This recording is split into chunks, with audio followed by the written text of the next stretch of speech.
Right, YouTube, so without further ado, retro. Sometimes people have asked me how do I clean my retro discs and everything, so I thought I'd basically make a video just quickly showing how to clean a Spectrum 3-inch disc. Cheers. So the first thing you need is basically some games that supposedly don't work. I buy these quite often on eBay. Here's one of the offending items in question. A copy of Robocop 3 on the Spectrum Plus 3. Doesn't work allegedly. So I've bought this in a bundle of games that don't work. So obviously there's the box and what have you. Robocop 3. There are also there's a load of discs there that supposedly don't work. Version of Turtles that doesn't work.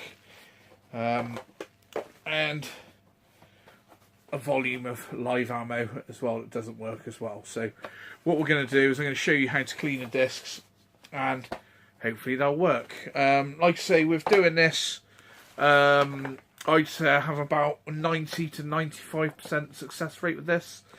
So don't know if I should give away these little trade secrets, because I do quite well with this, really, to be honest. But yeah, it's all about sharing the information, isn't it? And bringing, keeping the stuff in the retro gaming community. And if we can prolong the life of some more games, then that's what it's about, isn't it? So right, so the first component, well, one of the main components I've got is this is a 3D printed disc holder, which also has a wheel turner. So I didn't used to have these. I just used to do it by hand, trying to hold the disc open.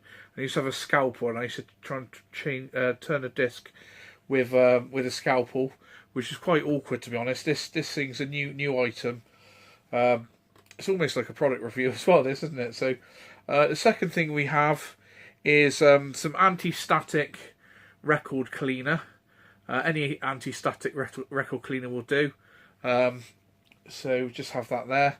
And the third or fourth item is some multi-purpose microcloths. So these are just Aldi's cheap ones.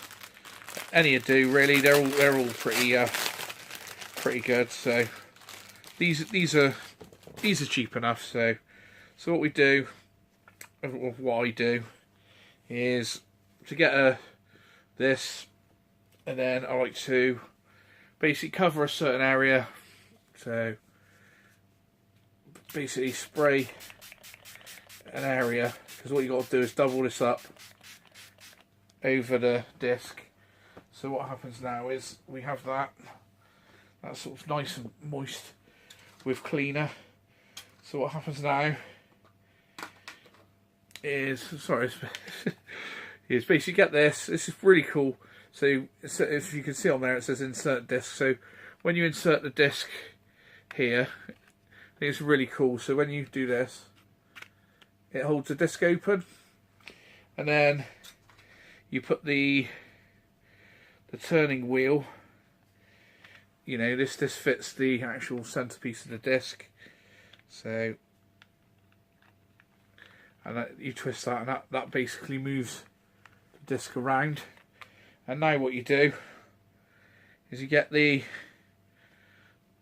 damp cloth that you've just done, hold it sort of over the disc areas, hold it just loosely, and then you have a marker on the wheel, as you can see, a marker on the wheel, and I like to just basically rotate it round about 3 rotations. So just to sort of know that you've got the sort of disc nice and sort of clean.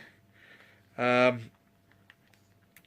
it's always cool to do that. So basically it's good to sort of you're supposed to give these discs I would say 24 to 48 hours to dry, really. But personally myself, I don't do that. I just clean them, and then if they're still a bit damp, I basically just do it without the sort of fluid to sort of clean the disc. As you can see now, if I just try and show you, so So now I don't know if you see that. See it sort of. Does that go around? Hang on. You got to get this wheel to sit in the correct position for it to work. There we go. So if I show you, trying to, yeah, that sort of. So you've got to let that dry out.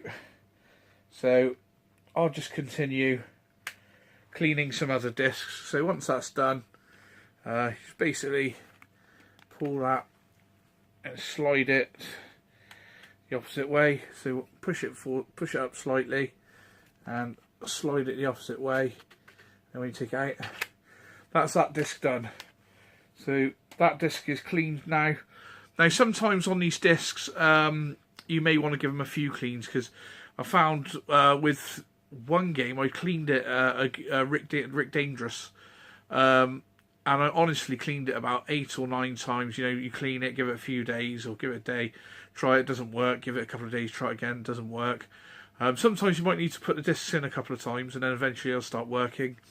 You know, they might not have been moved about for a little while or whatever, so, you know, but I always find, so like this, with this Rick Dangerous, I literally just cleaned it, didn't work, so I carried on cleaning some other discs, and then cleaned it another time, tried it again, didn't work.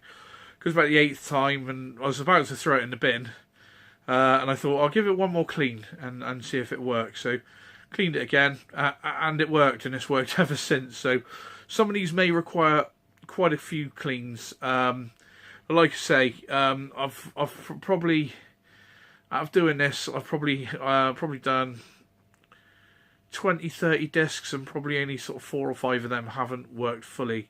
Some of them had like some files that work, and other files wouldn't. But yeah, like I say, 9 times out of 10, I can generally sort of bring them back to life. So